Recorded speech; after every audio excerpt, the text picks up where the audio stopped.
Oke rekan-rekan informa, dari proses yang tadi yang mana ada sekitar 1,7 barang rusak yang itu nilainya sekitar hampir 3, sekian persen. Nah, ini menjadi suatu kendala di mana banyak barang rusak di suatu toko hampir 1,7. Berarti di poin ini kesalahan store manager tidak melihat suatu proses. Nah, proses ini yang akan kita lakukan, yang mana kita akan lihat nih dari 1,7 ini kita pilih menjadi 3. Yang pertama, rusak yang benar-benar kita akan ajukan WO, dan itu fungsi dari produk tersebut tidak bisa dilakukan apapun. Nah, kalau memang ada punishment ke tim bahwa ini harus diganti, ya kita harus berani menggantinya. Karena kenapa? Tidak mungkin berkelanjutan.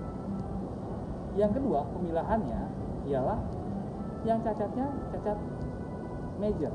Dalam artian cacat major ini secara fungsi dan kekuatannya kita harus di touch up. Nah, kita akan ajukan ke WH repair supaya bisa digunakan kembali. Yang ketiga ialah cacatnya minor, cacat kecil lah, yang itu ya kita ajukan untuk diskon tambahan dan sebagainya. Itu kita masih bisa. Jadi ada 3 proses yang kita akan lakukan. Jadi proses yang pertama, barangnya yang sama sekali tidak bisa digunakan secara fungsi dan tidak bisa di repair. Nah, ini akan kita ajukan WO.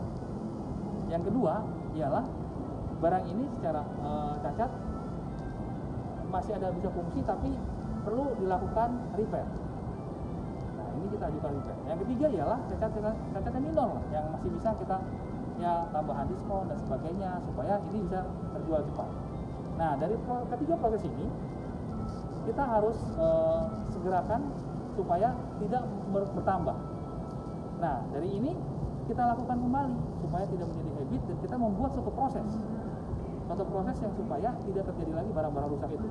Nah, di situ kita membuat satu sistem yang namanya sistem bottle dog, supaya para supervisor, para DSM dan SM bisa menarik data bahwa barang apa yang setiap bulan terjadi cacat. Nah, di situ akan kita lihat prosesnya dari mulai in, masuk dari loading sampai dengan proses ke floor.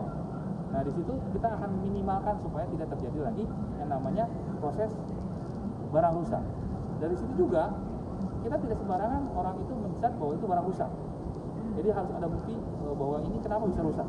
Jadi mereka harus laporan ke duty manager atau SM approval bahwa barang ini memang dinyatakan barang rusak. Itu prosesnya. Jadi kita melihat proses demi proses supaya kita bisa hal itu tidak terjadi lagi banyak barang rusak di toko kami. Dan ingat, dari yang nomor 2 cacat yang sudah kita repair dan nomor 3 yang minor itu kita buatkan satu lokasi untuk pameran clearance atau pameran yang memang di suatu lokasi di beberapa departemen kita bisa pajang bahwa itu adalah barang clearance. Terima kasih dari saya.